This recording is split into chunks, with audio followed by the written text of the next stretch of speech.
Here at beautiful Busch Stadium, lovely day, Ozzie Smith turned 2. Now I was watching pretty closely there. If we put you in a game right now, don't worry about range, don't worry about arm, the hands still look major league ready. Does that ever go away? Well, no, not really. You know, I had somebody ask me the other day, they said, if you played today, you know, how would you rank? I said, oh, I'd probably be in the top 5, but hell, I'm 70 years old. No, Corey, it's one of those things. It's like riding a bike. You know, you do it so long that it's pretty easy to get back to it. Of course, you can't do it as long, but it's one of those things that that sticks with you. The folks out here today, the folks you've done this with before, what's maybe the 1 or 2 Ozzie essentials to know shortstop? What is the most important thing to you? Well, it's always keeping yourself in a position to be able to make a play. You know, one of the things that we talk about playing shortstop is that having played on AstroTurf, you know, was always so much faster.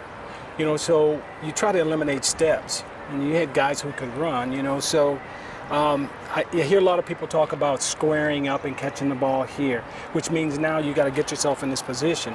And what I try and teach is when you catch the ball on the instep of your left foot, your hips are already going to the base that you're going to throw to, so you eliminate a step, you know, and I think that was one of the things that allowed me to be successful playing, and it allowed me to utilize my quickness.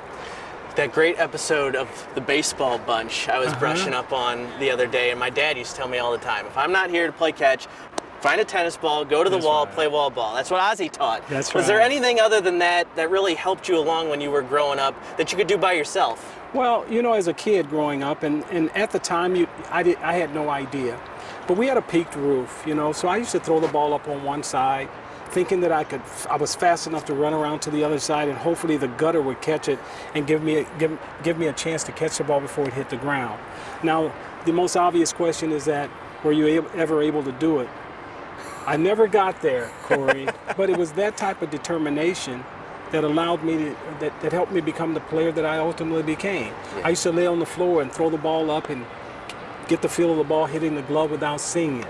As you said, I used to throw the ball against the wall all the time with a tennis ball, and my first glove was a brown paper bag that I took and rolled down on my hand and used the tennis ball to work on that. Now, at the time, I didn't know that it was helping enhance what I was born with, the instincts and stuff that I was born with, and I just continued to use that, and it helped me become the player that I ultimately became. Now this event is a lot about turning double plays. Let's go over to second base here real quick. How much different is turning a double play in today's baseball than it was when you played? Because if I'm here, I give you a bad throw 40 years ago, you're in rough shape. Yeah, it was tough. You know, we knew that the guy was coming to take us out. You could take people out. You can't do that anymore.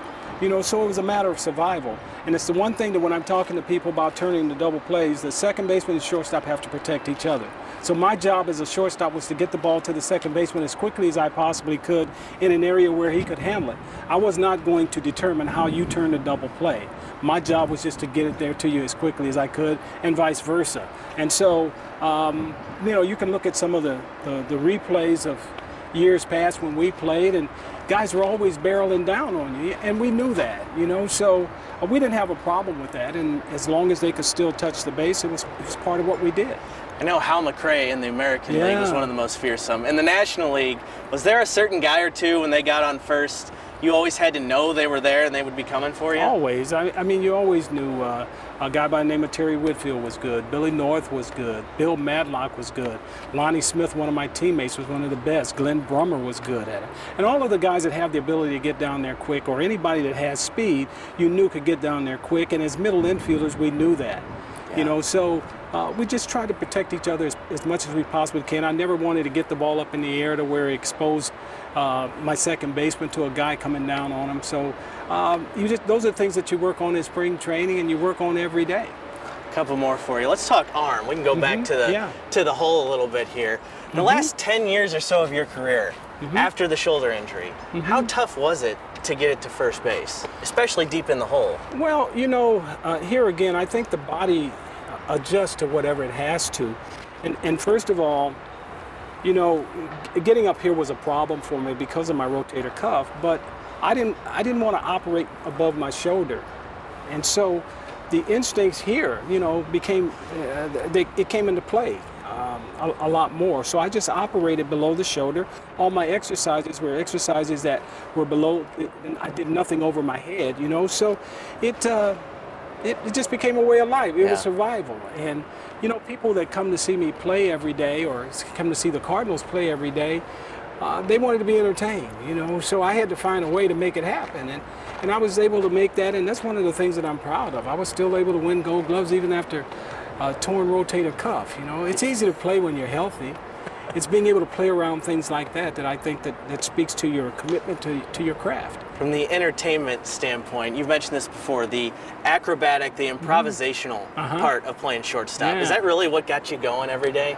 It was, you know, because this is my sanctuary, really, and then with all of the things that go on and outside of this, you know, this was my way of getting away from all of that and being in my own world here, and I was able to create any way that I felt that particular day, you know. So I love being out here.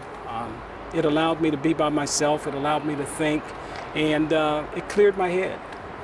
3 more for you. We ask you about Mason Wynn all the time, but since we were just talking about arms, how unique is his? You've seen maybe more shortstop play than anybody alive right now. How unique is his arm, and how does it maybe make up for possibly other parts? Well, you know, here again, I got traded for a guy who was also a 5'2" player, a guy in Gary Templeton, who had a cannon of an arm, who had great speed, could hit with power. Still the only guy in the National League to get 100 hits from both sides of the plate, you know. So anytime you run across players that have that great arm, and I think one of the things that Jose Oquendo has worked with Mason on is learning to use it when you need it. You know, it's nice to know that you have it, but you don't have to use it on every play. And I think that he's done a great job of managing that. When he needs it, it's certainly there. And he's learned to use it when he has to use it. And it's all about being able to get the ball over there before the guy gets to the base, you know. So it's nice to have. I didn't have a strong arm. That wasn't the thing. But I had quickness and accuracy. And I think that that's one of the things as Mason goes along that he's going to become better at. The experience is going to let him know when he has to use it. And usually when you have a great arm, it really comes into play when you're going away from your glove hand. You know, when you're going to the outfield or going toward third base, is when that really comes into play. We've been remembering Whitey, obviously, a whole bunch. I'm wondering specifically defensively, shortstop-wise.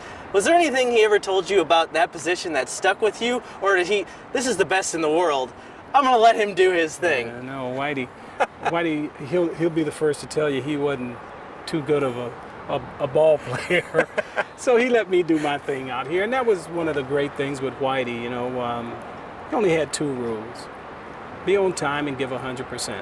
And as a baseball player, we had the freedom to do our thing every day, as long as we were consistent at it and we didn't run ourselves out of innings or we didn't beat ourselves. And I think that was